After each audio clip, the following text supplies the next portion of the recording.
আসমানের কণ্ঠে ধ্বনিত হলো আদেশ। উপেক্ষা করতে পারল না রোজা, ধীরে ধীরে নিজেকে টেনে তুলল, হেলান দিল দেয়ালে। অতঃপর ভারী নিঃশ্বাস ফেলতে ফেলতে তাকালো আসমানের দিকে। কে তুই? এতক্ষণে যেন হুঁশ ফিরেছে ঘাতক দলটি। প্রশ্নের উত্তর করার কোনো লক্ষণ প্রদর্শন করল না আসমান। তার দৃষ্টি নিবদ্ধ রোজার অবয়বের রিভলভার উত্তোলন করলো একজন তাকে লক্ষ্য করে। ফিরে চাইল না আসমান। রোজা অস্পষ্ট দৃষ্টিতেও খেয়াল করলো ফিঙ্গারলেস গ্লাভসের আড়ালে তার আঙুলগুলো ন্যানচ্যাকে চেপে বসেছে। পরবর্তী ঘটনাসমূহ এত দ্রুত ঘটলো যে রোজা আহত শরীরে ঠিক মিলিয়ে উঠতে পারল না সকল কিছু। আসমানের ন্যানচ্যাকের আঘাতে ছিটকে গেল রিভলভার ভারী বুটের লাথিতে। কয়েক ইঞ্চি ভেসে দূরে মেঝেতে আছড়ে পড়ল একজন। অপর একজন নিজের অস্ত্র প্রয়োগ করার পূর্বে ন্যানচ্যাকের শিকল জড়িয়ে গেল তার কণ্ঠে। হ্যাচকা টানে লুটিয়ে পড়ল মেঝেতে। হাঁটুতে সজোরে আঘাত, কটকট শব্দ হলো। ভেঙে গিয়েছে বোধহয় হাড়গড়। এবার এক এক করে নয়, বরং সকলকে একত্রে এগুলো আসমানকে উদ্দেশ্য করে। রোজা নিজের কান চেপে ধরে শুধু চেয়েই রইল। তার সামনে সৃষ্টি হলো কুরুক্ষেত্র। র্যানস্যাক, আলটিমেট ফিঙ্গার, এই টেকনিক প্রয়োগ করলো আসমান। তার শরীর নমনীয় হয়ে হাওয়ার মাঝে ভেসে চলল। হাতে উভয় ন্যানস্যাক একত্রিত করে ঘূর্ণির ন্যায় ঘোরাতে ঘোরাতে সেকেন্ডের মাঝে অবস্থান পরিবর্তন করতে থাকলো আসমান। ব্যাপারটা কাজ করলো অনেকটা ধারালো ব্লেডের মতন। যেই তার আশেপাশে ঘেঁষার চেষ্টা করলো, সেই ন্যানস্যাক ধরাশায়ী হতে বাধ্য হলো। মুহূর্তের মধ্যে পিস্তল কিংবা ছুরি এমন ধরনের অস্ত্র ছাড়াই হাসপাতালের সম্পূর্ণ মেঝে রক্ত সমুদ্রে রাঙিয়ে তুলল আসমান। যেন কোনো নৃত্যশিল্পীর রক্তিম বর্ণের আবহে ফুটিয়ে তুলছে আপন কারুকার্য। রিভলভার ব্যবহারের সুযোগই পাচ্ছে না শত্রুপক্ষ। তাদের এতটা বিক্ষিপ্ত এবং বিহবল করে তুলেছে আসমান যে ছন্নছাড়া হয়ে পড়েছে সকলে। রোজা শুধু ফ্যালফ্যাল করে চেয়ে দেখল। আসমানের হিসেবি পদক্ষেপ এবং জোরালো আঘাত লক্ষ্য করে উপলব্ধি করা সম্ভব যে সে এক্ষেত্রে যথাযথ প্রশিক্ষিত। শত প্রচেষ্টার পরও তার দ্রুতগতির সঙ্গে পেরে উঠল না কেউই। একে একে লুচিয়ে পড়তে থাকলো ন্যানচ্যাকের আঘাতে ক্ষতবিক্ষত শরীর। কেউ কেউ মেঝেতে, কেউ রিসেপশন ডেস্কের উপর, কেউ বা ওয়েটিং চেয়ারের উপর। মেঝেতে পড়ে কাঁদতে থাকা একজনকে রিভলভার তুলতে খেয়াল করলো রোজা। আসমান দুজনের সঙ্গে ব্যস্ত, পিছনে নজর দেওয়ার অবকাশ নেই তার।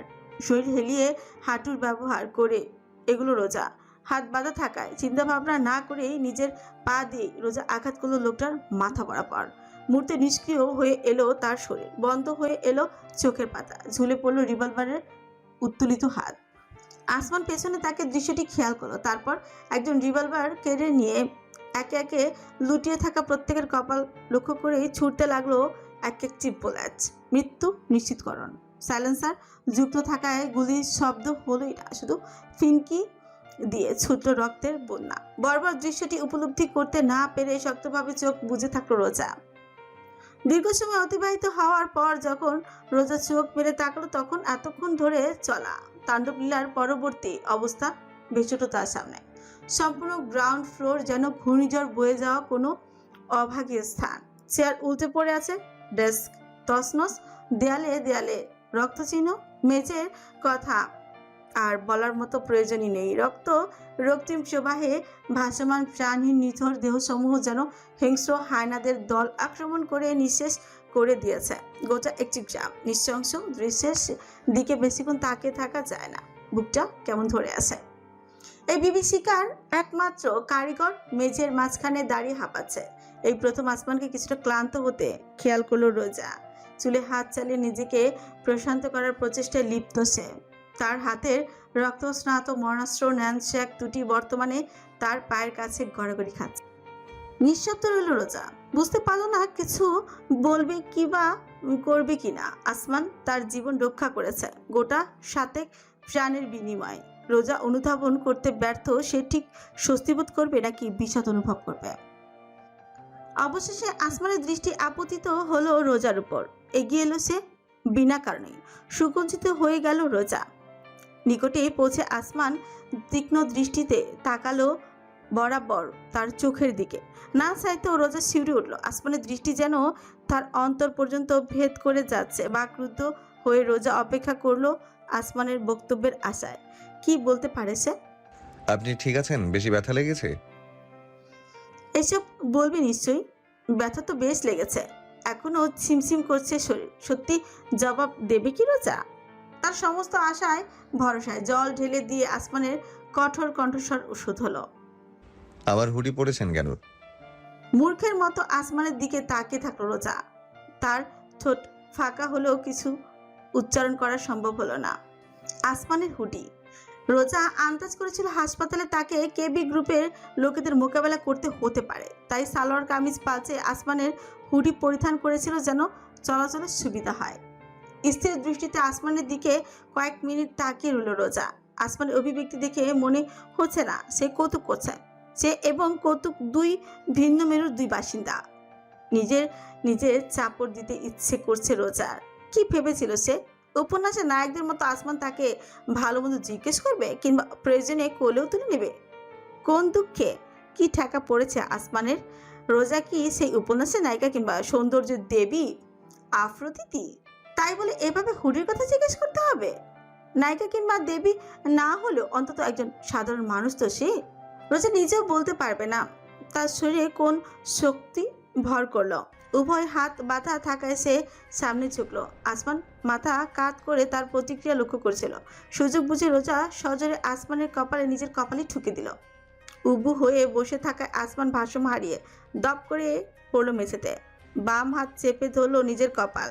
তার অনুভূতি শূন্য, দৃষ্টিতে বর্তমানে ভাসছে এক বিস্ময়। What was that for?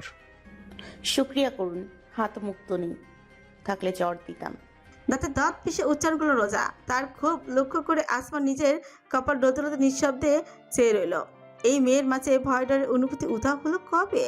প্রথম প্রথম তো আসমানকে দেখলো কাঁপাকাঁপি করার অভ্যাস ছিল, আর এখন কিনা সারের মতো গুঁতোতেও ছাড়ছে না। কি মুসিবত! আসমান এবং রোজার মধ্যকার অস্বস্তিকর নীরবতা ছেদ করল লিফটের টিং করে শব্দ। উভয়ে নজর ঘুরিয়ে তাকালো। দরজা খুলে যেতে গ্রাউন্ড ফ্লোরে পা রাখলো কেবিনের পোশাক পরিহিত নিহাত। অস্ফুট স্বরে বিড়বিড় করলো রোজা। কয়েকবার চোখ পিটপিট করলো ভালোভাবে পর্যবেক্ষণের উদ্দেশ্যে। হ্যাঁ, নিহাতই তো। কোনো পার্থক্য নেই। একই সুদর্শন চেহারা, বিস্তৃত ঠোঁট এবং উৎফুল্ল হাসে। ফোরানো কানে ছোট্ট একটি পাথর খচিত দোল, কালো বাদামি মিশেলের মসৃণ চুলরাশি। শুধু বাইক স্যুটের পরিবর্তে পরিধানে রয়েছে হোম কেয়ার হসপিটালের কেবিন বয় সূর্য বনের ইউনিফর্ম। লিফট থেকে বেরিয়েই চারিদিকে ধ্বংসযজ্ঞ খেয়াল করে নিহাতের ঠোঁটে তীর্যক হাসির উৎপত্তি ঘটল। মৃতদেহ জিঙিয়ে এগোতে এগোতে সে বলল, এভরিথিং ক্লিয়ার। সিসিটিভি রুমের সবাই ফিনিশ, ফুটেজ ডিলিট, আর গ্র্যান্ডপা ইজ স্লিপিং পিসফুলি। কাকে রিপোর্ট প্রদান করছে সে? কি অদ্ভুত! বিস্ফোরিত দৃষ্টিতে আসমানের দিকে তাকালো রোজা। এ বান্দা কি নিহাতকেও জড়িয়েছে এসবের মাঝে? আসমান অবশ্য রোজার দিকে চেয়ে নেই, তার দৃষ্টি এগিয়ে আসতে থাকা নিহাতের উপর আবদ্ধ। ডক্টর ওয়াসিম আহমদও এখন ঠিক আছে। শেষ বাক্যটি উচ্চারণ করে আসমানের দিকে এসে থামলো নিহাত। আসমান উঠে দাঁড়ালো, মৃদু কঞ্চে ব্যক্ত করলাম। Good work. বিস্তর হাসলো নিহাত, দুই আঙুলে আসমানের উদ্দেশ্যে সালুট ছুকে। পরক্ষণই মেঝেতে বসে থাকা হতবাক রোজার দিকে তাকালো সে। ফিউচারা তার উঁচু হয়ে উঠলো কৌতুকের ভঙ্গিতে, জিহ্বার দাঁত ঠিকিয়ে চুকচুক করে শব্দ করে আফসোসের সাথে সে বলল, ও পুওর থিং। তেতে উঠলো রোজা, জিপ বের করে তাকে ভেঙে হাসতে হাসতে তার হাতের দড়ি খুলতে আরম্ভ করলো নিহাত। আসমান চারিপাশে একবার নজর বুলিয়ে কাঁধের উপর দিয়ে পেছনে তাকে হঠাৎই বিড়বিড় করলাম, ডোন্ট প্রভোক, শি বাইটস। আনমনে নিজের কপালে আঙুল বোলালো আসমান। নিজের কপালে কোমল স্পর্শে নিদ্রা ভঙ্গ হলো ইউনুস রহমানের। অতি যত্ন এবং ভালোবাসা মিশ্রিত এই স্পর্শ কার অনুভবে তার মোটেও বেগ পোয়াতে হলো না। মিটমিট করে চোখ মেলে চাইলেন তিনি। নিজের উপর ঝুঁকে থাকতে দেখলেন হাস্যজ্জ্বল মায়াবী চেহারিটিতে। তার শুষ্ক ছোচে মুহূর্তেই প্রস্ফুটিত হলো হাসির পুষ্পধারা। চড়ই। নিজের দাদুর কপালে ঠোঁট ছোঁয়ালো রোজা, বিড়বিড় করল, কেমন আছো দাদু? খুব ভালো। তোমার কপালে কি হয়েছে? চিন্তিত হয়ে শুধালেন ইউনুস। তাতে নিজের কপালের ব্যান্ডেজে ছুঁয়ে রোজা বিস্তর হেসে জানালো, চিন্তা করো না দাদু, তেমন কিছু নয়। ওই বাথরুমে পা পিছলে পড়ে গিয়েছিলাম। হ্যাঁ, দেখে শুনে চলতে পারো না? বেশি ব্যথা পেয়েছো দেখি। না দাদু, একদম না। হালকা একটু ছড়ে গেছে শুধু। আমি একদম ঠিক আছি। আমি তোমার একটি দীর্ঘশ্বাস ফেললেন ইউনুস, তারপর বললেন, আচ্ছা, কিন্তু তুমি এই সময় এখানে? আর চোখে দেয়াল ঘড়ির দিকে চাইলেন ইউনুস। রাত 11টা প্রায়। এত রাত্রিরে সাধারণত রোজা তার সঙ্গে দেখা করতে আসেন না। আগে নিয়ে যেতে এসেছি দাদু, বাড়িতে। রোজার মিষ্টি কণ্ঠে ইউনুস বিস্মিত হয়ে রইলেন। বাড়িতে মানে? কিছুই তার বোধগম্য হচ্ছে না। তিনি উঠে বসতে চাইলে রোজা তাকে সাহায্য করলো। বালিশ রেখে তাতে হেলান দিয়ে দিল। কিছুটা সময় দীর্ঘ প্রশ্বাস গ্রহণ করে রোজার দিকে ফিরতে দ্বিতীয় দফায় সম্মুখিত হলেন ইউনুস। তার কেবিনে রোজা একলা নয়, আরো একজন উপস্থিত রয়েছে। কেবিনের দরজায় হেলান দিয়ে দাঁড়িয়ে আছে একটি ছেলে, পরনে টি শার্ট এবং গ্যাভার্ডিং, মুখে ফেস মাস্ক এবং মাথায় সানক্যাপ। বুকের উপর দুবাহু গুটিয়ে রেখে স্থির দৃষ্টিতে তাকিয়ে আছে। তার সঙ্গে দৃষ্টি মেলানোর পরেও টু শব্দ করল না সে, এমনকি এক চুলও নড়ল না পর্যন্ত। নিজের দাদুকে দরজার সঙ্গে দাঁড়ানো আসমানের দিকে তাকিয়ে থাকতে দেখে রোজা কিছুটা বিব্রত অনুভব করলো। কণ্ঠ পরিষ্কার করে সে ফিরল দাদুর দিকে। আর কোনো উপায় নেই, লুকিয়ে রাখার অর্থ হয় না। কিছুক্ষণ আগে পোশাক পরিবর্তন করে নতুনভাবে নিজেদের তৈরি করে এই কেবিনে ঢোকার পূর্বে তেমনি সিদ্ধান্ত নিয়েছে সে এবং আসমান। দাদু, তোমাকে একটা কথা বলার ছিল। ইতস্তত করে মৃদু কণ্ঠে বিড়বিড় করল রোজা। ইউনুস রহমান প্রশ্ন করলেন না, শুধু চেয়ে থাকলেন নিজের নাতনি মুখপানে। রোজা ইশারা করতেই আসমান এগিয়ে এলো। কেবিন বেডের পাশে দাঁড়াতেই রোজা তার বাহু স্পর্শ করলো আলতোভাবে। অতঃপর নিজের দাদুর দিকে ফিরে জোরপূর্বক হাস্যোজ্জ্বল অভিব্যক্তিতে জানালো, উনি নীল, আমার বয়ফ্রেন্ড? নিজের দাদুর কণ্ঠে শব্দটি শুনে চমকে উঠল রোজা। শুধু মাত্র সে নয়, বরং সদা নির্বিকার আসমান পর্যন্ত ফু তুলে চাইল বৃদ্ধর পানে। একটু স্নিগ্ধ হাসি ছড়িয়ে পড়ল ইউনুস রহমানের অধর জুড়ে। রোজা ভীষণ ভয় ছিল ব্যাপারটিতে, তার দাদু ঠিক কিভাবে নেবে তা ভেবে। কিন্তু তিনি এতটাও খোলামেলা আচরণ করবেন কিংবা খুশি হবেন সেটা সে নিজে উপলব্ধি করেননি। হা হা, ঠিক ধরেছি তাই না? আমার চড়ুইও তাহলে অবশ্যই একটি বয়ফ্রেন্ড জুটিয়ে ফেললো। হাজব্যান্ড। অতর্কিতে ঘোষণা করলো আসমানের বজ্র কণ্ঠস্বর। হতভম্ব রোজা ফ্যালফ্যাল করে চেয়ে থাকলো। অপরদিকে ইউনুসের হাসি শ্রীয়মান হয়ে এলো। তিনি কিছু বিস্মিত হয়ে তাকিয়ে থাকলেন আসমানের দিকে। তৎক্ষণাৎ হস্তক্ষেপ করল রোজা। ইউনুসের উভয় হাত নিজের মুঠোয় নিয়ে আকুতি করল। আমি খুবই দুঃখিত দাদু। আসলে আমি জানি না বিষয়টা তোমাকে ঠিক কিভাবে। আমি চাইনি তুমি সম্পূর্ণ সুস্থ হওয়ার আগে, কিন্তু আমি জোর করেছিলাম বিয়ের জন্য। অন্যদিকে তাকে বলল আসমান, তার কণ্ঠে স্পষ্ট অস্বস্তি প্রকাশ পেল। দীর্ঘ মিনিট দেড়েক নিশ্চুপ রইলেন ইউনুস। রোজা মাথা নিচু করে রাখলো। নিজের দাদুর দৃষ্টি মেলানোর সাহস সে করছে না। ইউনুস রহমানের মৃদু কঞ্চ রোজাকে বাস্তবে ফিরিয়ে আনলো। কতদিন হয়েছে বিয়ের? 1 মাস। অন্যটি খুট করে চেপে উত্তর করলো রোজা। দ্বিতীয় দফায় নীরবতা। অতঃপর, আমার কাছে এসো চড়ুই। দাদু, আমি সরি। নিজের দাদুর বক্ষে রোজা নিজেকে বিলীন করলো। তাকে বাহু ডোরে আগলে নিয়ে মাথায় স্নেহের চুমুন এঁকে হাসলেন ইউনুস।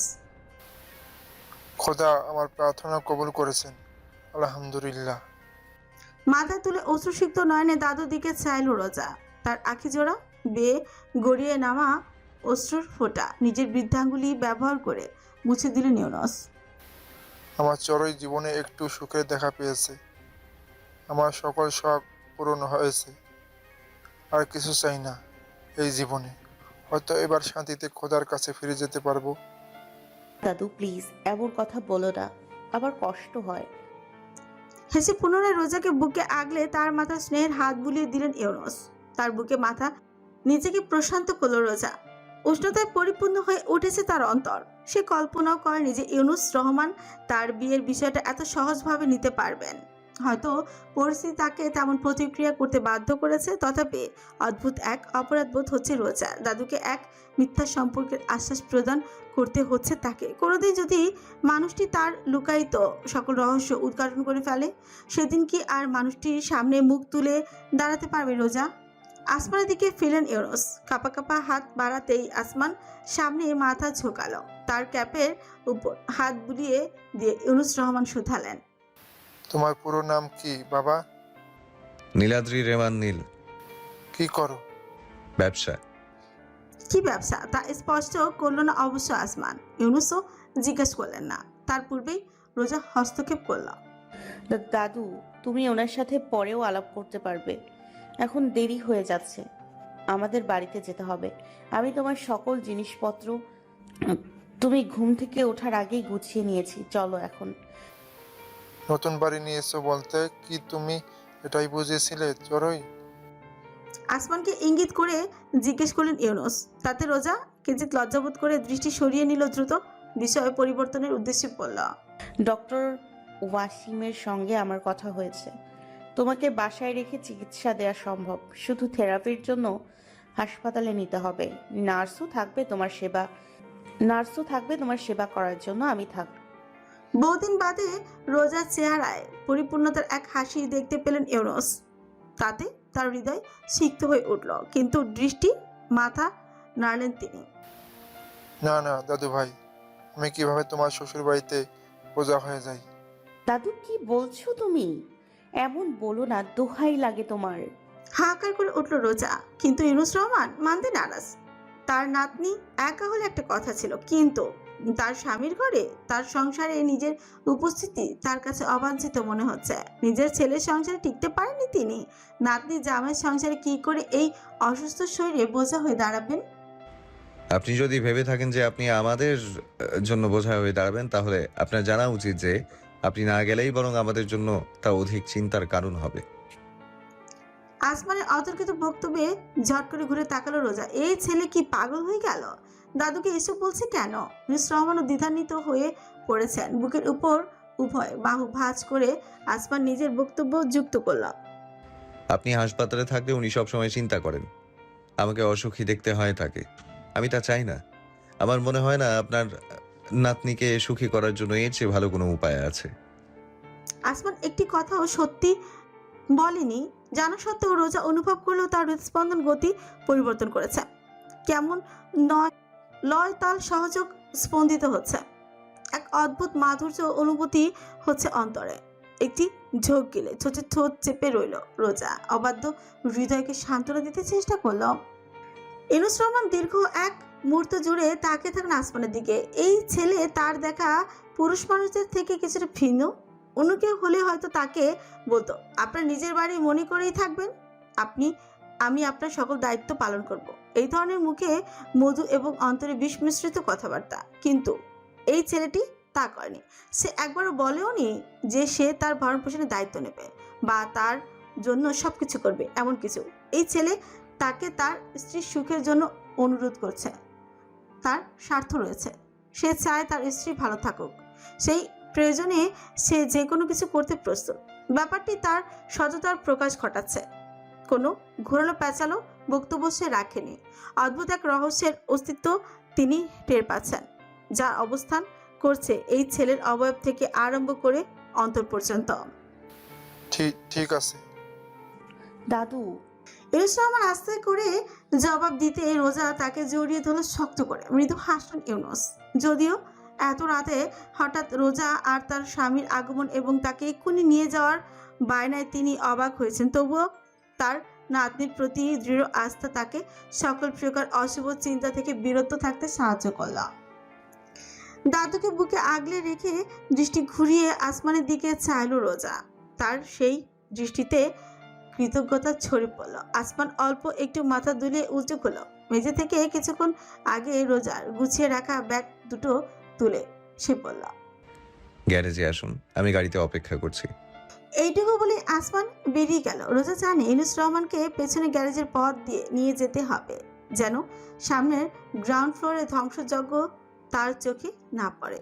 হাসপাতালের সম্মুখ সড়কে রাতের আধারে পর্দার অন্তরালে অবস্থান করছে নিহাত। এখনো পর্যন্ত তার রিপোর্ট বলছে সবকিছু স্বাভাবিক। কেবি গ্রুপ ঘটনা আজ করেনি, খুব দ্রুতই অবশ্য করবে, কারণ হাসপাতাল কর্তৃপক্ষ বেশিক্ষণ নির্বিকার থাকবে না। এতক্ষণে অন্যান্য ফ্লোরে অবস্থানরত রোগী এবং নার্সগণ নিশ্চয়ই টের পেয়েছে অস্বাভাবিকতা। সবকিছু উন্মোচিত হওয়ার আগে রোজা এবং তার দাদুকে নিয়ে এই জায়গা পরিত্যাগ করতে হবে আসমানকে। শহরটির নাম ভ্যানিস। বাস্তবতায় পরিপূর্ণ সেন্ট মার্কস স্কয়ার মূল প্রাণকেন্দ্র বলে কথা। গ্রীষ্মের আগমনী বার্তা ছড়িয়ে গগনে উকি দিয়ে চলেছে সূর্যরাজ। তাপমাত্রা উঠানামা করছে আরামদায়ক 17 সেলসিয়াস থেকে আরম্ভ করে 26 পর্যন্ত।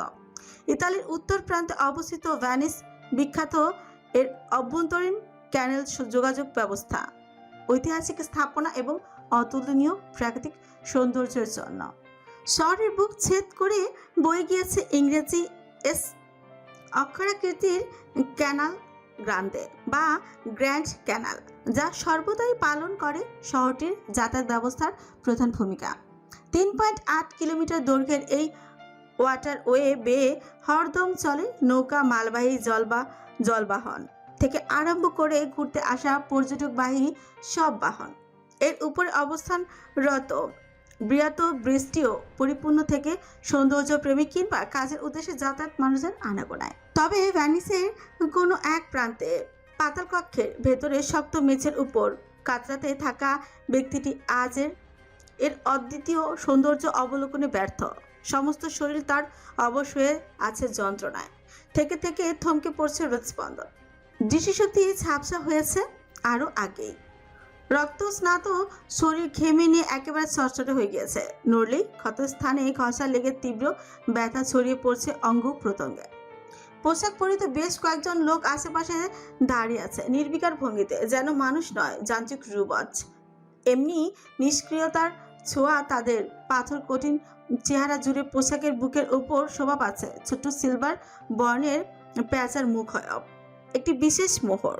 কক্ষটির ঠিক মাঝ বরাবর একটি আরাম কেদারা আলো আধারের খেলায় ধীরে ধীরে দোল খাচ্ছে সেটি। ক্যাচ ক্যাচ কাছের ঘর্ষণের শব্দটি কেমন অশরীর ঠেকছে কানে। তার সঙ্গে তাল মিলিয়ে হাওয়ায় ভেসে বেড়াচ্ছে করা তামাকের ঘ্রাণটি খুব কটু নয়, বরং কিছুটা মাদকীয় এবং আকর্ষণীয় পড়ছে। আভিজাত্যের ছোঁয়া রয়েছে তাতে। ধোঁয়ায় পরিপূর্ণ বায়ুর আচ্ছাদনে নিঃশ্বাস আটকে আসছে। নির্বিকার চিত্তে সেই আরাম কেদারায় দোল খেয়ে চলেছে একজন। হাতের 2 আঙুলের ফাঁকে প্রচলিত শ্রাবানি ব্ল্যাক রাশিয়ানস সিগারেট, যার এক একটির মূল্য প্রায় $13। মেঝেতে পড়ে থাকা ব্যক্তি কম্পিত শরীরে সে আছে আরাম কেদারের উদ্দেশ্যে। সে জানে আজ সম্ভব নয়, তার সমাপ্তি ঘনিয়ে এসেছে। তবুও ইটালিয়ানে সে জানতে চাইলেও অন্তিমবারের মতন। আমি চেষ্টা করছি বস, সর্বোচ্চ চেষ্টা। কিন্তু কর্কশ একটি হাসির শব্দ প্রতিধ্বনিত হলো চাপা দেওয়া চড়ে। পাতালের ভেতর হাওয়ায় চারপাশ একেবারে আবদ্ধ, যার দরুন সেই হাসির ধ্বনি শোনালো ভীষণ ভয়ঙ্কর। অতঃপর হঠাৎই হাসি শ্রিয়মান হয়ে সেই কণ্ঠে ভর করল অদ্ভুত তিক্ততা। You failed to protect my son. হিমশীত স্রোত বয়ে গেল মেঝেতে লুটিয়ে থাকা ব্যক্তির সমস্ত শরীরে নিস্তার নেই তার। আরাম কেদারায় বসা মানুষটি ঝুঁকলো তার উদ্দেশ্যে। সিগারেট পুড়ে নিঃশেষ হচ্ছে ধীরে ধীরে, কিন্তু সেদিকে মনোযোগ নেই তার। তোমাকে আমি সুযোগ দিয়েছি লিও, দ্বিতীয় সুযোগ বলে আমার অভিধানে কিছু না থাকা সত্ত্বেও দিয়েছি। কেন জানো? কারণ একটা সময় তুমি আমার জীবন রক্ষা করেছিলে। অতর্কিতে পা দিয়ে সে চেপে ধরল লিও নামক ব্যক্তিটির বুকে। মাটিতে রীতিমতো পিষে যাচ্ছে যন্ত্রণায় কুঁকিয়ে উঠল লিও, কিন্তু কোনো ভ্রুক্ষেপ নেই কারো। You lost your chance and I lost my son. Goodbye Leo, forever. এতটুকুই পুনরায় আরাম কেদারায় হেলান দিয়ে সেই 2 আঙ্গুল তুলে ইশারা করলো। এক ইঙ্গিতে কাজ হলো। আশেপাশে দণ্ডায়মান প্রত্যেকের যান্ত্রিক ব্যক্তির সামনে এগোলো।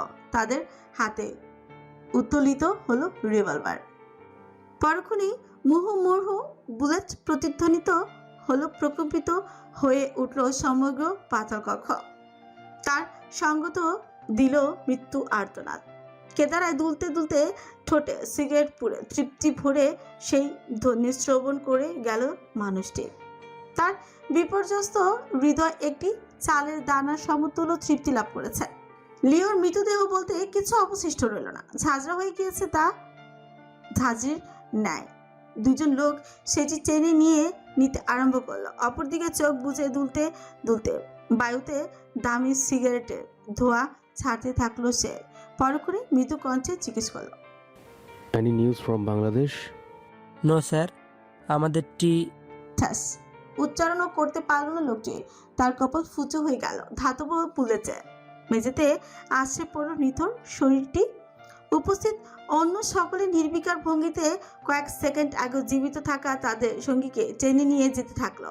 হাতের পিস্তল ঘোরাতে ঘোরাতে আরাম কেদারায় বর্ষমান সত্তা পিরপির করল। নেগেটিভ নিউজ শুনতে চায় না। আই ওয়ান্ট মাই সন। এবার আর কেউ উত্তর করলো না, শুধু চেয়ে থাকলো স্থির দৃষ্টিতে। মার্বেল ভবন, দুপুর 12:30। ফোনে সময় দেখতে দেখতে সিঁড়ি বেয়ে নিচে নামতে থাকলো আসমান। গতকাল রাতের ব্যস্ততার পর ভোর রাতে যে ঘুমিয়েছিল সেই ঘুম আধ ঘন্টা আগেই ভেঙেছে। গলা শুকিয়ে খা খা মরুভূমি হয়ে রয়েছে। কিছুটা হিমশীতল বরফ এবং পানি প্রয়োজন। মাস্ক পরে থাকা সত্ত্বেও সুস্বাদু শান্তি সহসায় নাকে ছেকলো তার। মুহূর্তেই মোচড় দিয়ে উঠলো পেট। ঘোষণা করলো সে শুধুমাত্র পিপাসিত নয়, বরং ক্ষুধার্তও বটে। সিঁড়ি ধাপের নিচে পৌঁছতে দৃশ্যটি নজর এলো তার। স্বচ্ছ দেয়ালের ওপাশে কিচেনে দেখা যাচ্ছে রোজাকে। ইন্ডাকশনের উপর বড় সড় একটি পাত্র জড়িয়েছে সে। ভেতরে প্রবেশ করতেই তেলের চিরচিরে আওয়াজ শোনা গেল। অপর পাত্র প্যানে বেরেস্তা ভাজা হচ্ছে। আসমান কিছুই বলল না, নিঃশব্দে এগুলো ফ্রিজের দিকে। ফ্রিজ থেকে একটি পানির বোতল উদ্ধার করতেই রোজা উৎফুল্ল কণ্ঠস্বর ভেসে এলো। ও, আপনি উঠে পড়েছেন? ক্ষুধা লেগেছে নিশ্চয়ই। মাথা নেড়ে সম্মতি দিল আসমান, অস্বীকার করলো না। তাতে রোজা দ্বিগুণ উৎফুল্লিত কণ্ঠে জানালো, আমি বিরিয়ানি রান্না করেছি, প্রায় হয়ে গিয়েছে, শুধুমাত্র বেরেস্তা দিয়ে সাজিয়ে দিলেই তৈরি। কোনো মন্তব্য করলো না আসমান। পানির বোতল আঁকড়ে ধরে এগুলো বাইরের উদ্দেশ্যে। ঠিক তক্ষুনি টাইলসের মেঝেতে চাকার ঘর্ষণে মৃদু ধাতব আওয়াজ ভেসে এলো। কিচেনের প্রবেশপথের সামনে হুইল চেয়ারে আবির্ভূত হলেন ইউনুস রহমান। পরনে আরামদায়ক ফতুয়া এবং পাজামা, নাকে যথারীতি ন্যাসাল ক্যানোলা সংযুক্ত রয়েছে, যার যন্ত্রাংশ হুইল চেয়ারের সঙ্গে যুক্ত। কি খুশবু! ইউনুসের প্রাণ ভরে নিঃশ্বাস নিলেন। রোজা বেরেস্তা ছিটাতে ছিটাতে দাদুর দিকে চেয়ে বিস্তর হাসল। গতকাল রাতে এই পেন্ট হাউসে পৌঁছে যান পরানোই হতবাক হয়েছিলেন ইউনুস। আসমান নিজেকে ব্যবসায়ী বলে পরিচয় দিলেও তিনি কোনোদিনও কল্পনা করেনি ঠিক কত বড় ব্যবসায়ী সে। তবুও এই আভিজাত্য এবং অন্য কিছু নিয়ে কোনো প্রকার প্রশ্ন করেনি এখনো পর্যন্ত। ক্লান্ত ছিল সবাই, তাই রাত অতিক্রান্ত হয়েছে এক প্রকার নির্বাকতার মাধ্যমে। আসমানকে সামনে দণ্ডায়মান দেখে ইউনুস রহমান মৃদু হেসে বললেন, আজ একসাথেই খাই সবাই, কি বলো জামাই? স্পষ্ট জমে গেল আসমান। কিছুটা দূরে থেকেও রোজা তার অভিব্যক্তি খেয়াল করলো। ঘন ফ্রুজেরা কুচকে উঠেছে, দৃষ্টিতেও অদ্ভুত কাঠিন্য। হাতের আঙুলগুলো চেপে বসেছে পানির বোতলে। অপর হাত তুলে সে সহসাই টেনে তুলল মাছটি আরো একটু উপরে, ঠিক যেন ঠেকে ফেলতে চায় নিজের সমস্ত সত্তাকে। আমার কাজ আছে, দুঃখিত। এতটুকু বলে আসমান ইউনুস রহমানের হুইল চেয়ারে পাশ কাটিয়ে দ্রুত এগুলো সিঁড়ির দিকে। মূর্তি আড়াল হয়ে গেল 2 তলায়। সেদিকে হতচকিত দৃষ্টিতে তাকিয়ে থাকেন ইউনুস। অপরদিকে রোজা একটা নিঃশ্বাস পেল। আসমান এবং তার চেহারা নিয়ে এই যে রাগঢাক রহস্যটি ক্রমশ ঘোলাটে হয়ে উঠেছে। হঠাৎ করে রোজার এই রহস্য ভেদের প্রচন্ড ইচ্ছে হচ্ছে। আজ প্রথম আসমানের পেন্ট হাউসে 2 তলায় উঠেছে রোজা। এমন নয় যে আসমান কখনো তাকে নিষেধাজ্ঞা দিয়েছিল, কিন্তু কখনোই দানবটির নিজস্ব ডেরায় পদার্পণের ইচ্ছে এর পূর্বে রোজার হয়নি। একই ছাদের তলায় বসবাস করলেও নিজেদের অভ্যন্তরীণ সীমানা কোনোদিনও অতিক্রম করেনি আসমান কিংবা সে। শুধুমাত্র কিচেন এবং হলঘরে সাক্ষাৎ হতো, তবুও কম কথার মানুষ আসমান অধিকাংশ সময় রোজার উপস্থিতির পরোয়া করত না। নিচতলায় ঠিক যতটা আলো উদ্ভাসিত, 2 তলা তার দ্বিগুণ পরিমাণ অন্ধকারাচ্ছন্ন। প্রতিদিন নিয়ম করে কাচের দেয়ালে ভারী পর্দা সরিয়ে দেয় রোজা। তাতে সূর্যরশ্মি এবং হাওয়া চলাচল অবাধ হল করে, কিন্তু দুই তলায় কেমন যেন আবদ্ধ। দেয়ালের বর্ণ ফ্যাকাশে, একটি জানালাও পর্দা সরানো হয়নি, তাতে কেমন গুমট হয়ে রয়েছে চারিপাশ। এখানেও পা রাখতেই অদ্ভুত এক চাপ অনুভূতি হলো রোজার বুকে। করিডোর ধরে হাঁটতে হাঁটতেই তার মনে হলো যেন মানুষের বাসস্থানে নয়, বরং কোনো পরাশক্তির আস্তানায় ধীরে ধীরে প্রবেশ করছে সে। আসমানের রুমটা ঠিক কোন দিকে তাও জানা নেই তার। অলিগলির মতন করিডোরগুলো গন্তব্য কোথায় গিয়ে ঠেকেছে তা কল্পনাও রোজা করে শিউরে উঠল। কোনো এক গুপ্ত কক্ষে সে নিজেকে আবিষ্কার করবে না তো, যেখানে মানুষদের বন্দি করে অত্যাচার করা হয়। এক কথায় যাকে বল টর্চার সেল। আসমান বাড়িতে টর্চার সেলের আবিষ্কৃত হলেও মোটেও অবাক হবে না রোজা। মাথা ছাকিয়ে মস্তিষ্ক থেকে অশুভ চিন্তাসমূহ ঝেঁটিয়ে বিদায় করে এগিয়ে গেল সে। এতদূর এসে পিছিয়ে পড়ার মতো কোনো মানেই হয় না। ভর দুপুরেও অন্ধকারাচ্ছন্ন হয়ে থাকা করিডোর ধরে আরো একটু অগ্রসর হওয়ার পর মৃদু এক সঙ্গীতের মূর্ছনা কর্ণগোচর হলো রোজার। যেন বহুদূর থেকে কোনো বাদক দল সুরের মোহে বিলিয়ে এগিয়ে আসছে ক্রমে ক্রমে। গানটির শব্দগুচ্ছ বোঝা সম্ভব হচ্ছে পপ সম্রাট আজম খানের অনবদ্য সৃষ্টি। আসমানের সঙ্গীতের নির্বাচন শুনে রোজা কয়েক মুহূর্ত থ হয়ে রইল। সে কখনো ভাবেনি যে আসমান 90 দশকের সংস্কৃতির প্রতি আকৃষ্ট হতে পারে। সবকিছু তো বাদই, আসমান যে গানও শুনতে পারে তাই কল্পনা করেনি রোজার। অদ্ভুত লাগছে তার দানবীয় সত্তার সঙ্গে সঙ্গীতের মতন একটি মাধুর্যপূর্ণ শিল্প মানানসই নয়। এই ভর দুপুরে গান বাজিয়ে কি আদতে কিছু অনুভব করতে সক্ষম হচ্ছে আসমান? অবশ্য তার ডেরায় বর্তমানে মধ্যরাত চলছে, সেক্ষেত্রে করতেও পারে।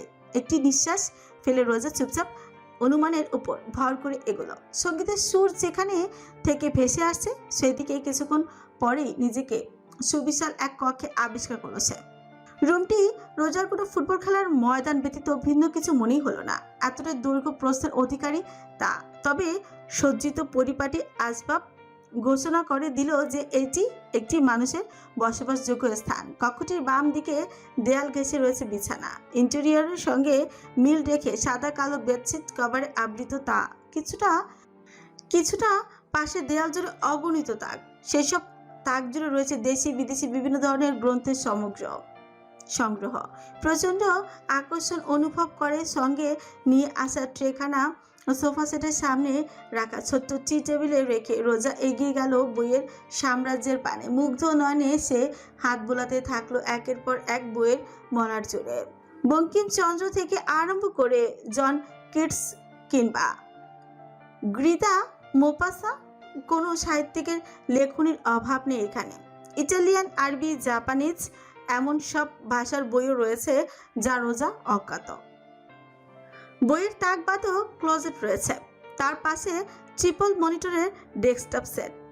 সিপিইউর স্বচ্ছ বডির ভেতরে মৃদু আভায় জ্বলছে নিভছে লাল নীল বাতিগুচ্ছ, কখনো কখনো আবার রং পরিবর্তন করে হয়ে যাচ্ছে বেগুনি কিংবা হলুদ। সামনে গেমিং চেয়ারখানায় ঝুলছে একটি টি শার্ট, জয়স্টিক পড়ে রয়েছে সেই চেয়ারের বোলাম কুশনের সঙ্গে।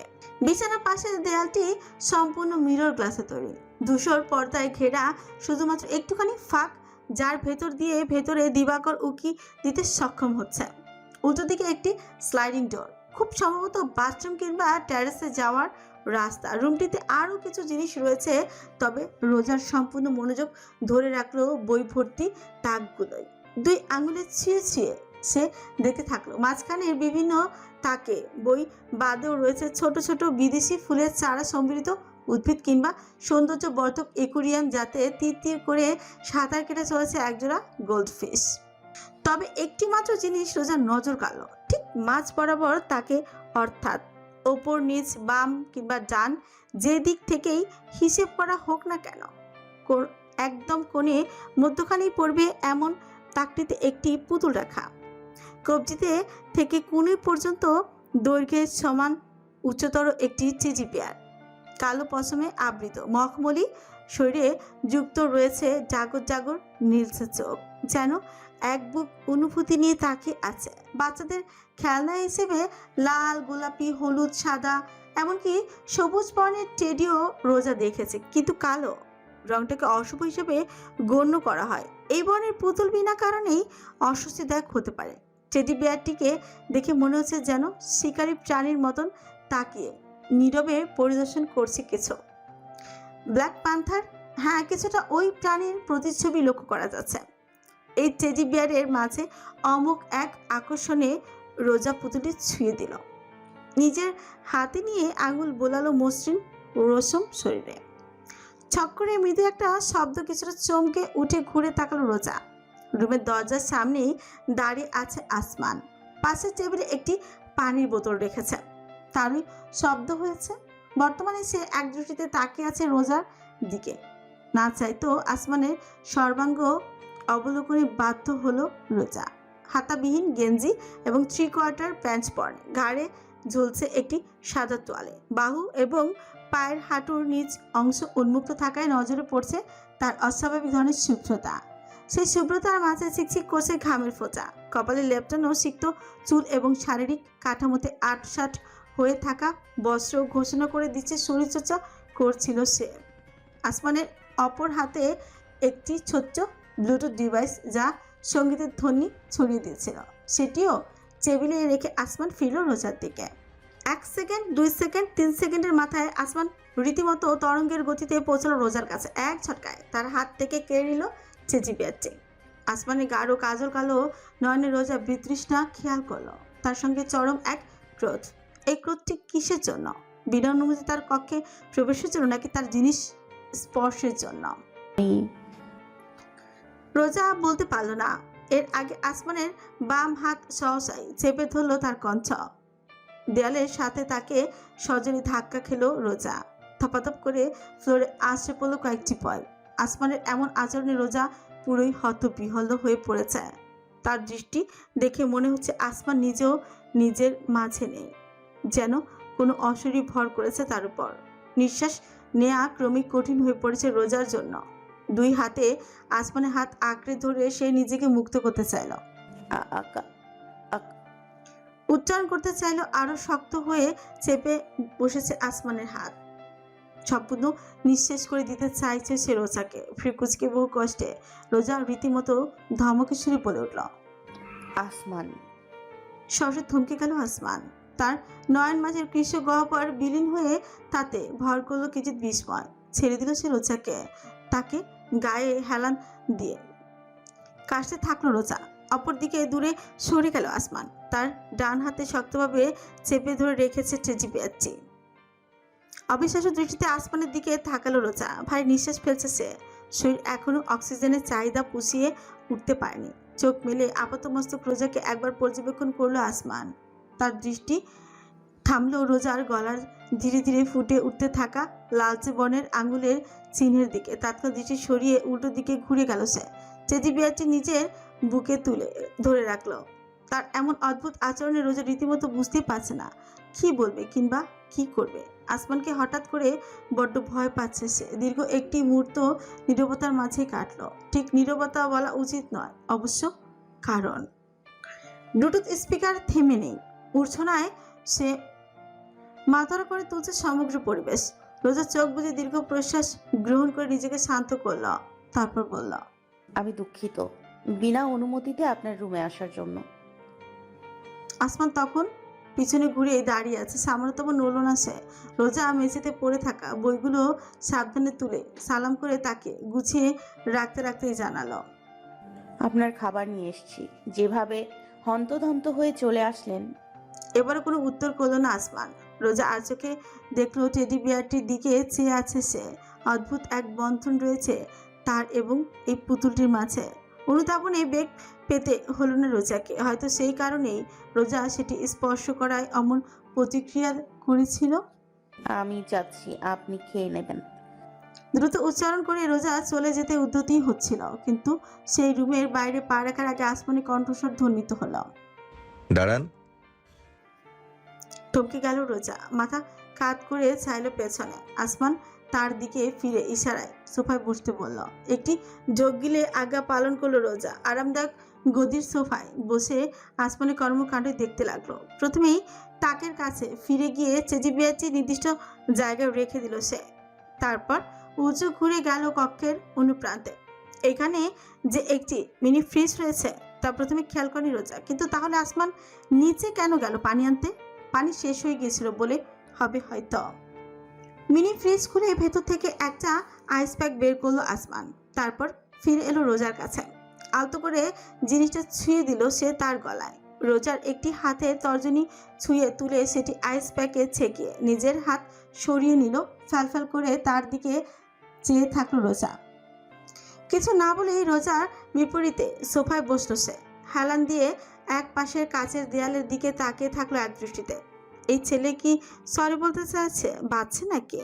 তার আচরণে স্পষ্ট যে সে পরোয়া করে, তাই রোজাকে বরফ লাগাতে দিয়েছে কিন্তু ক্ষমা চাইতে পারছে না। ব্যাপারটা রোজার কাছে কিছুটা উপভোগ্য ঠেকল। ওয়াই, SORY শব্দগুলো একসঙ্গে উচ্চারণ করলে শোনায় সরি। রোজার বক্তব্য শুনে আসমান মাথা ঘুরিয়ে চাইল, তার দিকে সরু হয়ে এলো যেন বুঝতে চাইছে রোজা তার সঙ্গে রসিকতা করছে কিনা। তার এমন অভিব্যক্তি লক্ষ্য করে কিছুক্ষণ আগের ঘটনা বেমালুম ভুলে গেল রোজা। রোজা ফিক করে হেসে উঠল। আইস প্যাকটি থপ করে পড়ল তার কোলে। সেটি পুনরায় তুলে হাসতে হাসতে গলায় চেপে ধরল রোজা। তার দিকে তাকে আসমান নিজের হাঁটুর উপর পা তুলে দিয়ে বুকের উপর উভয় বাহু ভাঁজ করে রেখে বসল। I see. So you like being choked? সহসে থমকে গেল রোজা। তার হাসি মিলিয়ে চেহারায় ভর করলো লালিমা। আসমান কথাটি ঠিক কি অর্থে বলেছে তা তার জানা নেই, কিন্তু সে নিজে যে অর্থ মিলিয়েছে তা অতি উচ্চ পর্যায়ে অপ্রীতিকর ব্যাপার। আসমান এমন একটা কথা বলতে পারলো, তাও তাকে। আস্তাগফিরুল্লাহ। গলা চেপে ধরার পরও আপনি 32 পাটি দাঁত দেখিয়ে হাসছিলেন। ভালো লাগলো কিনা জিজ্ঞেস করতে এখন আস্তাক ফেরুদ্দা। আসমানের কণ্ঠে অত্যন্ত নির্বিকার শোনাচ্ছে, যার দরুন অতিরিক্ত লজ্জাবোধ করছে রোজা। এই ধরনের কোনো কথা কিভাবে কেউ এতটা বেপরোয়াভাবে বলতে পারে তা সে ভেবেই পাচ্ছে না। অস্বস্তি সহ্য হলো না রোজার। আইস প্যাকটা আসমানের দিকে ছুঁড়ে দিয়ে সে তড়িৎ কণ্ঠে বলল, একটা ছোট্ট সরি বলেই হতো, এত নাটক কেন করতে হয় বুঝি না বাবু।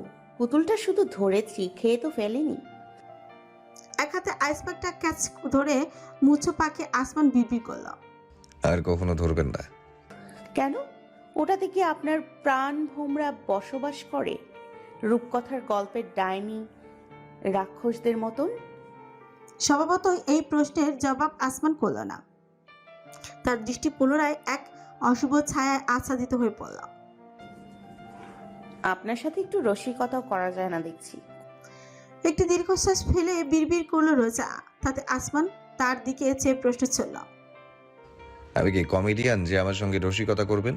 খোদা, আমার ভুল হয়েছে, আমাকে ক্ষমা করে দিন। সরি, আমি বলছি আপনাকে। খুশি? উত্তর না দিয়ে একই ভঙ্গিতে তার দিকে তাকিয়ে থাকলো আসমান। অপরদিকে নিজেই কপালে হাত ঠেকিয়ে রোজা মাথা ঝাঁকালো। এই ছেলের সঙ্গে কথা বলার যুদ্ধে ঢাল তলোয়ার বিহীন লড়াই করার সমান। সে যাক, আপনাকে আরেকটি কথা বলার ছিল। ধন্যবাদ। আসমান আগ্রহবোধ না করে দৃষ্টি সরিয়ে নিয়েছিল, কিন্তু ধন্যবাদ শব্দটি উচ্চারিত হতেই প্রশ্নবোধক দৃষ্টিতে চাইল রোজার দিকে। For choking you? দ্বিতীয় দফায় লজ্জায় চকচকে হয়ে উঠল রোজা। তার অধরজোড়া একে অপরের সঙ্গে চেপে বসল। মুষ্টিবদ্ধ হয়ে এলো দুটি হাত। কিছুটা কাঁপতে কাঁপতে সে আসমানের মুখের উপরে জবাব দিল, ফর সেভিং মি, ইডিয়েট। মাস্কের আড়ালে আসমানের চোখের নিচের অংশ কিছুটা উপরে ভেসে উঠল। সে কি হাসছে? নিশ্চিত হতে পারল না রোজা। এই ছেলে রসিকতা পছন্দ করে না বলে নিজেই রোজার সঙ্গে রসিকতা করতে শুরু করেছে, কিন্তু তাই বলে সে হাসবে? আসমান হাসবে? অসম্ভব। রোজা নিশ্চয়ই উত্তেজনায় অধিক কল্পনা করেছে। বহু কষ্ট নিজেকে প্রশান্ত করে রোজা বলল, গতকাল রাতে আমাকে রক্ষা করার জন্য ধন্যবাদ, এবং আমার দাদুকেও এখানে এনে রাখার ব্যবস্থার জন্য আপনাকে ধন্যবাদ। আমি আপনার কাছে আজীবন কৃতজ্ঞ থাকব। রোজার রাজভারী কণ্ঠে উভয়ের মধ্যকার বিনোদনের পরিবেশ বদলে তাতে বাস্তবতা ভর করল। আসমান কিছুক্ষণ নীরব থাকলো, পরক্ষণই প্রশ্ন করল, আপনি তাহলে কল গার্ল নন? উত্তর ডানে বামে মাথা নাড়ল রোজা। তার দৃষ্টি বর্তমানে মেঝের দিকে। আসমান স্থির নজরে তাকালো, অবলোকন করতে থাকলো। সত্যি বলতে তার কোনো ধারণাই ছিল না যে রোজা বাধ্য হয়ে এমন এক উপার্জনের পথ বেছে নিয়েছে। শুরু থেকে সে রোজাকে ভেবে এসেছে অভিজ্ঞ একজন দেহ ব্যবসায়ী হিসেবে, তাই নিজের কাজে ব্যবহার করেছিল অবাধভাবে। কিন্তু মেয়েটিকে কাছাকাছি বেশ কিছুদিন পর্যবেক্ষণ করার পর তার মনে হয়েছে আদতে এসব ক্ষেত্রে তার অভিজ্ঞতা খুব একটা নেই বললেই চলে। তার উপর যখন তার দাদুর ব্যাপারটা উন্মোচিত হয়, তখন আসমান সম্পূর্ণভাবে নিশ্চিত হয় যে নিজের ধারণার সম্পর্কে। রোজার বক্তব্য তার ধারণাকে আরও অধিক নিশ্চয়িত করল। সেদিনই প্রথম আমি মিস্টার আলাউদ্দিনের কাছে গিয়েছিলাম। কিছু হওয়ার আগে আপনি ইতস্তত করল রোজা। আমাকে আগে বলেননি কেন? আমার টাকার দরকার ছিল দাদুর জন্য। কতদিন ধরে অসুস্থ উনি? 1.5 বছর। কোন স্টেজ? 4th। ক্যান্সারের শেষ স্টেজ, অর্থাৎ ইউনুস রহমানের বাঁচার আশা নেই বললেই চলে। এরপরও তার জন্য রোজার এতটা সংগ্রাম। আপনজনের জন্য মানুষ কত কি না করতে সক্ষম। সিক্ত হয়ে উঠেছিল রোজার চোখ। মাথা ঝাঁকিয়ে সে আঙুল দিয়ে অন্তত দ্রুততা মুছে নিয়ে পড়ল। আমি জানি আমি আপনাকে যতটুকু সাহায্য করছি তার বিনিময়ে এত কিছু লাভ যুক্তিযুক্ত নয়। তাই আমি আপনাকে কথা দিচ্ছি যে আমি সর্বোচ্চ চেষ্টা করব আপনার জন্য সবকিছু করার। সবচেয়ে একটা অনুরোধ, সবশেষে একটা অনুরোধ থাকবে আপনার নিকট। আসমান কিছু না বলে শুধু রোজার কথা শুনে গেল। আমার দাদুকে প্লিজ বুঝতে দেবেন না যে আমার আপনার সম্পর্কটা একটা চুক্তি। আমি চাই দাদু আমাকে সুখী হতে দেখুক, এই ভেবে শান্তি পাক যে আমি ভালো আছি। সেটা করতে হলে আমাকে আপনি বলা বন্ধ করতে হবে আপনার। চোখ পিটপিট করে আসমানের দিকে তাকিয়ে থাকলো রোজা। পুনরায় সোফায় হেলান দিয়ে আসমান সিলিংয়ের দিকে মুখ হা করে বলল, আপনার দাদু আপনাকে অনেক ভরসা করেন, বোঝা যায়। আমরা তার সামনে একে অপরকে আপনি সম্বোধন করে দাবি করি আমাদের নাকি প্রেমের বিয়ে। একই বাড়িতে থাকি, ভিন্ন ভিন্ন কক্ষে। মানুষ মাত্রই প্রশ্ন করার কথা ছিল। আপনার দাদু এখনো কিছু জিজ্ঞেস করেননি। এর অর্থ একটাই, তিনি আপনাকে বিশ্বাস করেন, রীতিমতো অন্ধবিশ্বাস। বাকরুদ্ধ হয়ে রইল রোজা। আসমানের প্রত্যেকটা বাক্য সত্য। এই বিষয়ে ভালো মতো চিন্তা ভাবনা করার অবকাশ সে পায়নি। কিছুটা ইতস্তত করে অবশেষে রোজা বলল, তাহলে এখন আমাকে তুমি বলে ডাকো, আমিও তোমাকে তুমি বলে সম্বোধন করব। আসমানের কণ্ঠে তুমি সম্বোধনে রোজার হৃদয় এক মুহূর্তের জন্য উথলিত হয়ে উঠল। নিজের অজান্তেই আলতো করে বুকের বাম পাশটা স্পর্শ করলো। সে চাইল ভিন্ন দিকে। ঠিক আছে, আমি আপনাকে তোমাকে তুমি বলে ডাকবো। আর আলাদা থাকার ব্যাপারটা তোমার দাদুর খেয়াল রাখার জন্য নিচতলায় থাকছো, সেই হিসেবে চালানো সম্ভব না হলে 2 তলায় চলে এসো। এখানে আরেকটি বেডরুম আছে, উপরে উঠে কেউ দেখবে না একই রুমে থাকছে কিনা। আচ্ছা। রোজার ঠোঁটে বিস্তর এক হাসি ফুটে উঠল। তার অন্তর প্রফুল্লতে ছেয়ে গিয়েছে। প্রথমত নিজের দাদুর জন্য একটা ব্যবস্থা করা সম্ভব হয়েছে। দ্বিতীয়ত এই প্রথমবার আসমানের সঙ্গে এত দীর্ঘক্ষণ জুড়ে আলাপচারিতা করা সম্ভব হয়েছে। সেটা সাধারণ 2-1 শব্দে, খুব বেশিতে কয়েকটি বাক্য ছাড়া কিছু উচ্চারণ করতেই চায় না। কিন্তু আজ সে সত্যিই কথা বলেছে, রীতিমতো বিশ্লেষণমূলক কথা। আমি তাহলে গেলাম। বিরিয়ানি বেশি ঠান্ডা হয়ে গেলে ভালো লাগবে না, খেয়ে নেবেন তাড়াতাড়ি।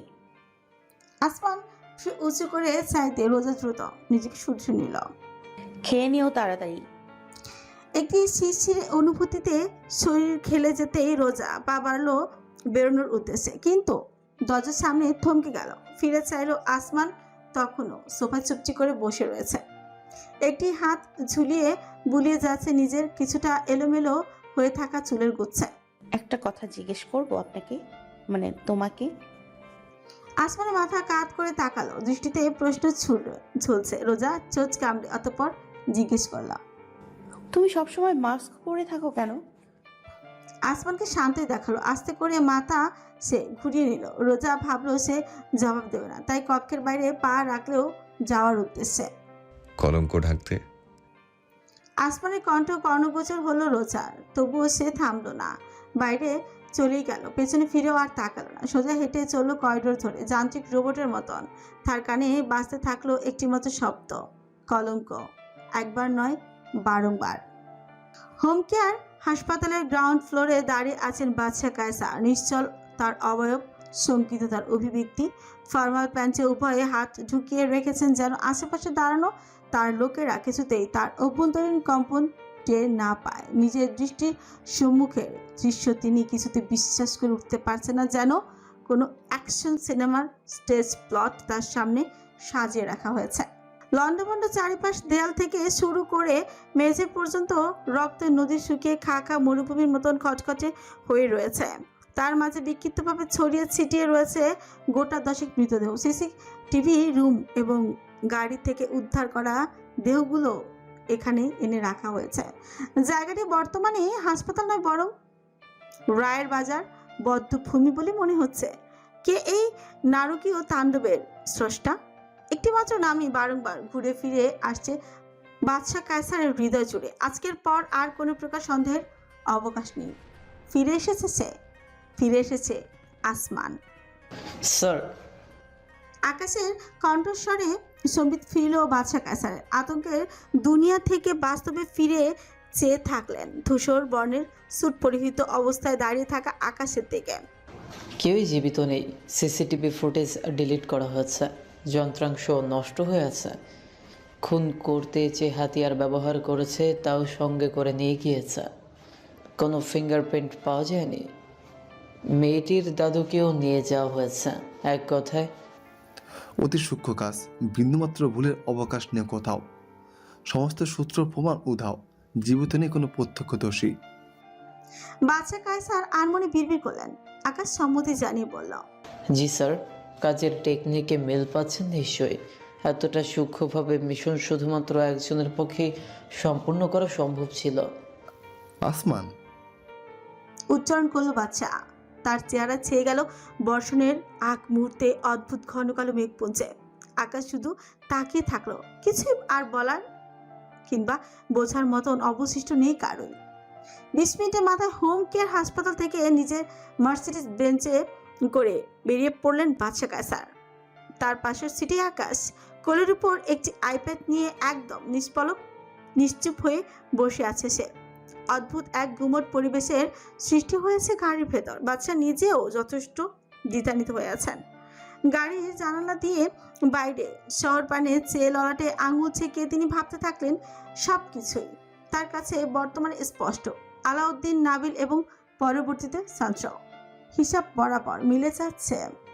কেন তাদের নৃশংসভাবে খুন হতে হয়েছে সেই রহস্যের সমাধান আজ তার সামনে পানির মতো স্বচ্ছ হয়ে ধরা দিয়েছে। তার সঙ্গে এটিও নিশ্চিত হয়ে গিয়েছে তার ছেলে দুর্ঘটনায় নয়, বরং হত্যাকাণ্ডের শিকার।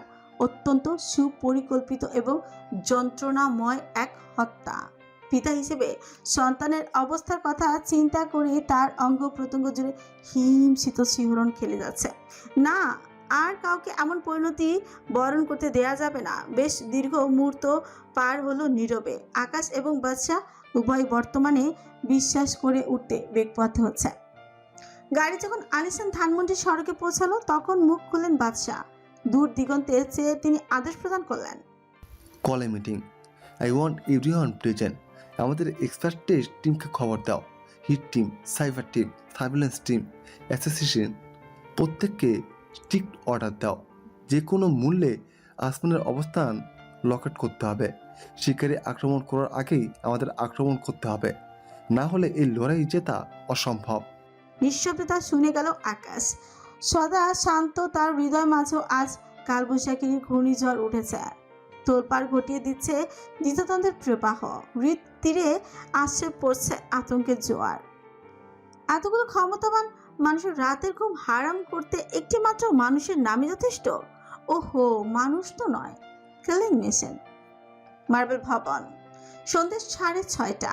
কিছুক্ষণ আগেই দাদুকে খাবার এবং ওষুধ সেবন করিয়ে তাকে বিশ্রামে রেখেছে রোজা। নবনিযুক্ত নার্স রয়েছে সঙ্গে, তার যথাযথ খেয়াল রাখে মেয়েটি। তবুও দাদুর যত্ন নিতে সর্বদাই আগ্রহ গণ্য করে থাকে রোজা। এই মুহূর্তে ড্রেসিং রুমের সামনে আয়নায় দাঁড়িয়ে নিজের অবয়ব মনোমুগ্ধকর দৃষ্টিতে অবলোকন করছে রোজা। আসমানি রঙের গাউন পোশাকটিতে তার দৈহিক কাঠামো এবং চন্দন বর্ণের ত্বকের সঙ্গে বেশ মানিয়েছে। একটি পালস বিটের চোকার গলায় এবং ছোট্ট দুটি পাথরের দুল দুটি ছড়াচ্ছে কানের লতিতে। লম্বাটে চুলগুলো খোপা করে তাতে গুজে দেওয়া হয়েছে সাদা গোলাপ। এই সম্পূর্ণ সাজের মূল কারিগর চারুলতা। বর্তমানে তার গাউনের পেছনে ফিতা বাঁধতে ব্যস্ত সে। নিজেকে রীতিমতো কোনো রূপকথার গল্প রাজকন্যার অভিভূত হচ্ছে রোজার। কোনো রাজকন্যা, সিন্ড্রেলা, জেসমিন কিংবা স্নো রূপাঞ্জল? আপন মনেই হাসল রোজা। শাড়ি কামিজ এসবের সঙ্গে সাজগোজের অভ্যাস তার রয়েছে, কিন্তু আজকের মতন চমৎকার তার নিজেকে কোনোদিনও লাগেনি। পারফেক্ট বলে কয়েক কদম সরে দাঁড়িয়ে আয়নায় রোজাকে পর্যবেক্ষণ করতে থাকলো চারুলতা। পেছনে ঘুরে তার মুখোমুখি হলো রোজা। তোমাকে ধন্যবাদ চারু। মুক্তর মতন দাঁত দেখিয়ে হাসলো চারুলতা। রোজা সম্মোহিতের মতন চেয়ে থাকলো। মিঠি আসলে অত্যন্ত সুদর্শনা। রেড ওয়াইন বর্ণের বডিকন গ্রাউন্ডের সঙ্গে লালচে মিশ্রিত মসৃণ চুলে তার সৌন্দর্য আরও ব্যাপকভাবে প্রস্ফুটিত হচ্ছে। সত্যিকার অর্থে রোজা নিশ্চিত সে যে এবং চারুলতা পাশাপাশি দাঁড়ালে তাকে দেখে চোখেই পড়বে না। চারুলতা এতটাই আকর্ষণ কেড়ে নিতে সক্ষম। নিজের হাতের ব্রিগেড ঘড়ির দিকে চেয়ে তারা দিল চারুলতা। জলদি জলদি বলি গটগট ধ্বনি তুলে 4 ইঞ্চি লম্বা হিল এগুলো চারুলতা। রোজাকেও গ্লাসে হিল পরতে চেয়েছিল সে, কিন্তু হোঁচটকে মুখ থুবড়ে পড়ার ভয়ে গ্রাউন্ডের নিচে কেউ দেখবে না বলে ফ্ল্যাট বেছে নিয়েছে রোজা। হালকারে পৌঁছাতে অনাকাঙ্ক্ষিত দৃশ্যটা চোখে পড়ল রোজার। কাউচের উপর বসে নিজের ফোন ঘাটছে আসমান। তার পরিধানেও না চাইতেও রোজার দৃষ্টিপাত হলো সোনালি শার্ট, কালো গ্রুপ স্যুট প্যান্ট এবং চেলসি বুট ফর্মাল, সঙ্গে একটি কালো ব্লেজারও রয়েছে, যেটি বর্তমানে কাউচের প্রান্তে দোল খাচ্ছে। অবশ্য সে নিজের ফেস মাস্কের কথা বলেনি। রোজা এবং চারুলতা একে অপরের দিকে তাকালো। আজকে সিটি ইউফোরিয়ার ইয়ারলিতে পার্টিতে আসমানের যাওয়ার কথা নয়। চারুর ভাষ্যমতে সে এসবে অংশগ্রহণ করে না কখনোই, কিন্তু বর্তমানে তাকে এমন তৈরি হয়ে থাকতে লক্ষ্য করে উভয় রমণী দ্বিধান্বিত হয়ে পড়েছে। ভাইয়া তুই কি কোথাও যাচ্ছিস? চারুলতার কণ্ঠে ফোন থেকে মুখ তুলল আসমান। সেটি পকেটে ভরে উঠে দাঁড়ালো। নিজের ব্লেজারটি তুলতে তুলতে মৃদু কণ্ঠে উত্তর করল, তোদের সাথে পার্টিতে। কি? I am not complaining, but তুই হঠাৎ? বাবা ফোন করেছিল, যেতে বলেছে। কিছুটি বিরক্তি নিয়ে আসমান জানালো। তারপর কাউকে কোনো প্রকার প্রশ্নের সুযোগ না দিয়ে হাঁটতে আরম্ভ করলো। চারুলতা ভাইয়ের পিছু নিতে রোজাও এগুলো লিফটে পৌঁছতে 26 তলায় নামলো চারুলতা। সে কিছু একটা ফেলে এসেছে নিজের ফ্ল্যাটে। আসমান এবং রোজাকে এগোতে বলে সে কিছুক্ষণের মধ্যেই আসছে বলে পগারপার হলো। লিফটের দরজা বন্ধ হতে সম্পূর্ণ একলা হয়ে পড়লো তারা। 26 তলা থেকে গ্রাউন্ড ফ্লোরে নামতে কিছুটা সময় প্রয়োজন। অস্বস্তিতে পড়ে গেল রোজা। নিজের অজান্তে কিছুটা সংকুচিত হয়ে দাঁড়ানোর চেষ্টা করলো। তার একদমই পাশে আসমানের নির্বিকার উপস্থিতি বিনা কারণে তার হৃদস্পন্দনের বেগ বাড়িয়ে দিচ্ছে। লিফটের দেয়ালে তার অবয়বের প্রতিচ্ছবি দেখা যাচ্ছে স্পষ্ট। ফর্মাল পার্টিতে যোগদানের কারণে জেল দিয়ে ব্রেকফাস্ট করে চুল সেট করেছে আসমান। এমন রূপে তাকে প্রথমবার দেখায় রোজা নিজের সম্মানে দৃষ্টি ফিরিয়ে নিতে পারছে না। অবাধ্য অন্তর শুধু অবলোকন করতে চায়। সরাসরি তাকানোর দুঃসাহস অবশ্য তার কোনোদিনই হবে না। হঠাৎ করেই আসমান নড়ে উঠল। নিজের ব্লেজারের পকেটে হাত ঢুকে একটি ছোট্ট মখমলের আবৃত বক্স বের করলো। সেটি খুলে বাড়িয়ে ধরল রোজার দিকে। হতচকিত হয়ে রোজা খেয়াল করলো বক্সের ভেতর একটি সিলভার বর্ণের আংটি, যার উপর গাছের লতার ডিজাইন ফুলের সাহায্যে পেঁচিয়ে তৈরি করা হয়েছে। অত্যন্ত সূক্ষ্ম কাজ। ধাতুটি খুব সম্ভবত প্লাটিনাম। রোজা দৃষ্টি উঁচু করে আসমানের দিকে ফ্যালফ্যাল করে তাকিয়ে থাকলো। আসমান তাকে এটা কেন দিয়েছে সে কিছুতেই বুঝতে পারছে না। পড়ে দাও। রেমান পরিবারের বউ খালি হাতে পার্টিতে গেলে আজে বাজে কথা উঠবে। ও, ছোট্ট করে উচ্চারণ করে আংটিটা তুলল রোজা। সঙ্গে সঙ্গে আসমান খালি বক্সটি পুনরায় পকেটে ঢুকিয়ে রাখলো। বাম হাতের অনামিকা আংটিটা পড়তে পড়তে লেফট থেকে নেমে গেল 19 তলা। কেউ থামিয়েছে নিশ্চয়ই। দরজা খুলতেই দেখা গেল এক রমণী দাঁড়িয়ে আছে। তার সঙ্গে কয়েকবার দেখা হয়েছে নিচে হাঁটতে গিয়ে। বিবাহিত নারী, স্বামী একজন বিজনেসম্যান। 1.5 বছর বয়সী একটি বাচ্চা আছে যার নাম রুহি। চারুলতার সঙ্গে খাতিরে দৌলতে পরিচিত হওয়া হয়েছে আসমান, এবং রোজাকে দেখে চওড়া হাসি দিল রমণী। তার কোলে রুহি, ছোট্ট রুহি। পার্টিতে যাচ্ছেন মিস্টার নীল? কথা না বলে মাথা নোয়ালো নেড়ে সায় দিল আসমান। রুহিকে এগিয়ে দিয়ে রমণী বলল, ও আরিয়া, ওকে একটু নিয়ে যাবে? আসলে আমার একটা অনলাইন মিটিং চলছে, একটু দেরি হবে পার্টিতে যেতে। রুহির পাপা নিচে গাড়ির কাছে অপেক্ষা করছে, একটু হেল্প করবে প্লিজ? অবশ্যই।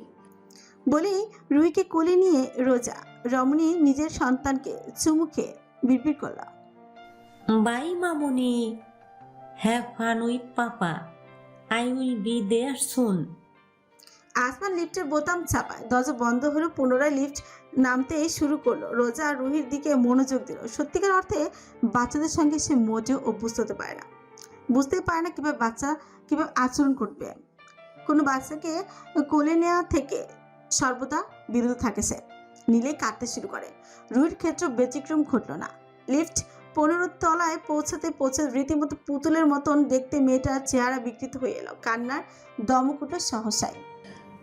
না না না বাবু, কাঁদে না, তোমার বাবা নিচেই আছে আরেকটু। কান্নার মুহূর্তেই মুখরিত হয়ে উঠল আবদ্ধ লিফট। রোজা সর্বাত্মক চেষ্টা করলো পিঠ চাপড়ে দিয়ে গানের সুর ধরে, কিছুতে লাভ হচ্ছে না। কেঁদে চলছে মেয়েটি। রোজার কাছ থেকে নিজেকে ছাড়ানোর চেষ্টা করছে আপ্রাণ। চুল টেনে ধরেছে, খামচে দিচ্ছে। ঠিক তখনই খানিক রক্ষকর্তার ভূমিকার আবির্ভূত হলো আসমান। নিজের দুবাহু বাড়িয়ে শান্ত কণ্ঠে সে আবেদন জানালো, আমাকে দাও।